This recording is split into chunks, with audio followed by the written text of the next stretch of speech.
Hello friends, welcome to Pappas kitchen.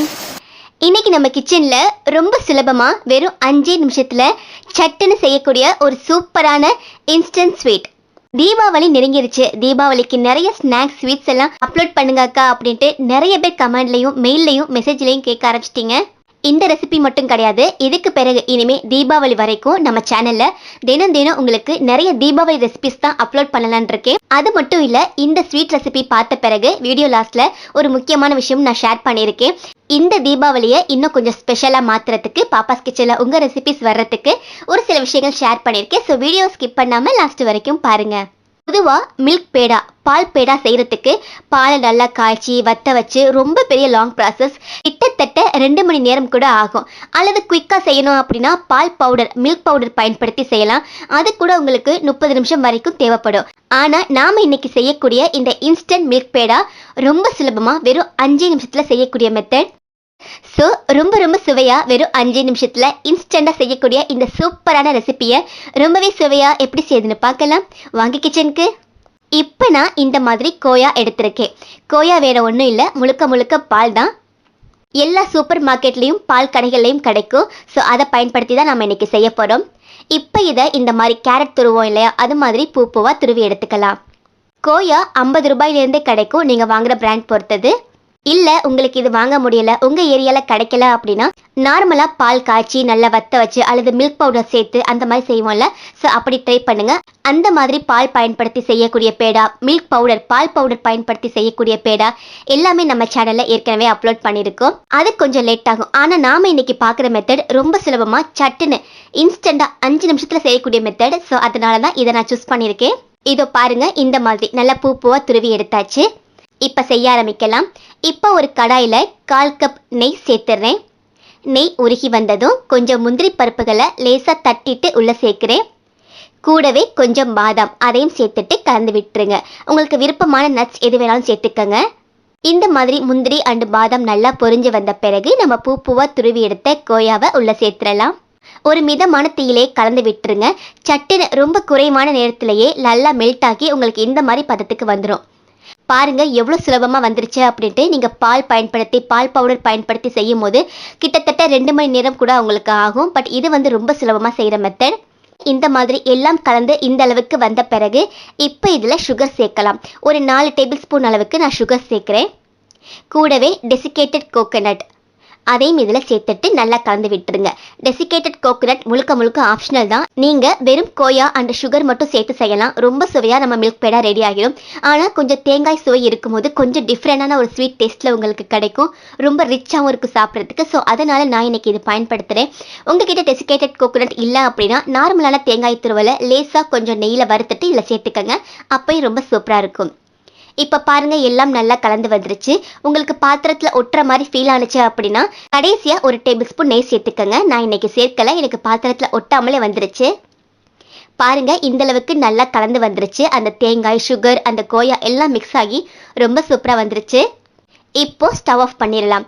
Of பண்ணிவிட்டு இது லேசாக ஆறி வரட்டும். ஆறி வரும்போது இன்னும் கொஞ்சம் நல்லா இறுகி வந்துடும். ஸோ அது வரைக்கும் வெயிட் பண்ணுவோம். பாருங்கள் நல்லா ஆறி வந்துருச்சு. அதே மாதிரி லேசாக இறுகியும் வந்துருச்சு. ரொம்ப சூப்பராக இருக்குது. இப்போ கைகளில் கொஞ்சம் நெய் அப்ளை பண்ணிவிட்டு இந்த மாதிரி ஒரு பால் ஷேப்பில் லேசாக எடுத்து உருட்டிடுங்க. உங்களுக்கு பால் ஷேப்லேயே போதும், பால் ஷேப்லேயே நீங்கள் சாப்பிட்றீங்க அப்படின்னா இப்படியே கன்டினியூ பண்ணுங்கள். அல்லது மில்க் பேடா மாதிரி வேணும் அப்படின்னா உள்ளங்கையில் வச்சு சின்னதாக ஒரு ப்ரெஸ் கொடுத்துட்டு பேடா மாதிரி ஷேப்பில் எடுத்துக்கங்க.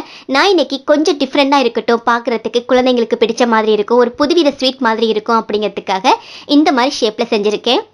இப்படி செய்யும் போது ஒரு புதுவிதமான ஸ்வீட் மாதிரி நல்ல டேஸ்டியாகவும் அதே மாதிரி கொஞ்சம் டிஃப்ரெண்ட்டாகவும் இருக்கும் பார்க்குறதுக்கு. ஸோ நான் அப்படி செஞ்சுருக்கேன். உங்களுக்கு எது விருப்பமோ அந்த மாதிரி ஷேப்பில் நீங்கள் செஞ்சுக்கங்க.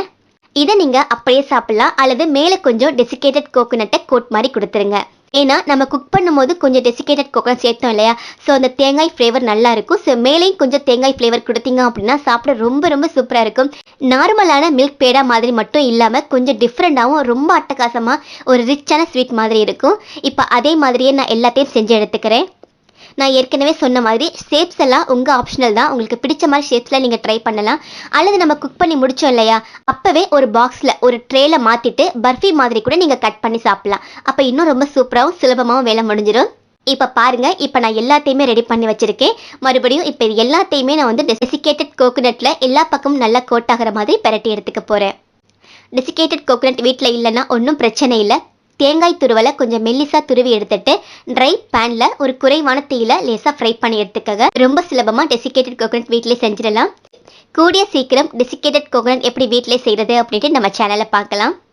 இப்போ பாருங்க, அதே மாதிரி எல்லாத்தையும் செஞ்சு எடுத்தாச்சு. மேலே அழகுக்காக கொஞ்சம் நட்ஸ் வச்சு நீங்கள் டெக்கரேட் பண்ணிக்கலாம்.